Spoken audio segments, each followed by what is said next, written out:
కృష్ణా జిల్లా Gannavaram airport authority సభ్యులతో MP Kesineni Sivanath, MLA Yarlagadda సమీక్షా సమావేశం నిర్వహించారు.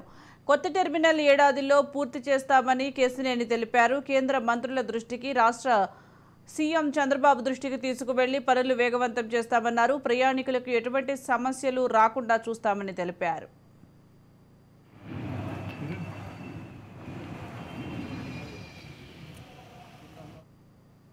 శంషాబాద్ ఎయిర్పోర్ట్ నిర్మాణం అన్ని సంవత్సరాలు ఏం జరగల. ఆల్రెడీ బ్రిటిష్ టైం నుంచి ఉన్న ఎయిర్పోర్ట్లో చిన్న చిన్న సమస్యతో ల్యాండ్ ఎక్విజిషన్ ఇట్లాంటి ఇష్యూలన్నీ గత తెలుగుదేశం ప్రభుత్వ హయాంలోనే చాలా వరకు క్లియర్ అయింది. రైతుల సమస్యలు పెండింగ్ ఉన్నాయి, అటుపై దృష్టి పెట్టాం. ప్రభుత్వం నుంచి వాళ్ళకి నష్టపరిహారం ఇప్పిస్తాం. కానీ ఎయిర్పోర్ట్కి ల్యాండ్ హ్యాండ్ ఓవర్ చేయడం జరిగిపోయింది. కాంట్రాక్టర్ డిలే వల్ల, పలు కారణాల వల్ల ఈ ప్రాజెక్ట్ డిలే అవుతుంది.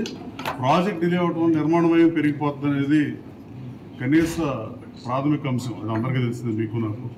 రాబోయే కాలంలో 9 నెలల్లో దీన్ని పూర్తి చేసి అమరావతి తలమానికంగా ఈ ఎయిర్పోర్ట్ ఇంటర్నేషనల్ ఎయిర్పోర్ట్గా రూపాంతరించింది. ఎయిర్ బస్సులు కూడా వచ్చి ప్రపంచ దేశాల నుంచి డైరెక్ట్ సర్వీస్లో వస్తాయని నేను ఆశాభావం వ్యక్తం చేస్తూ, ఇది గన్నవరంలో ఉంటాం. అలాగే గన్నవరం నుంచి అభివృద్ధికి కూడా ఈ ఎయిర్పోర్ట్ వస్తే గన్నవరం దశ మారిపోతుంది. శంషాబాద్ ఎయిర్పోర్ట్ నిర్మాణం అన్ని సంవత్సరాలు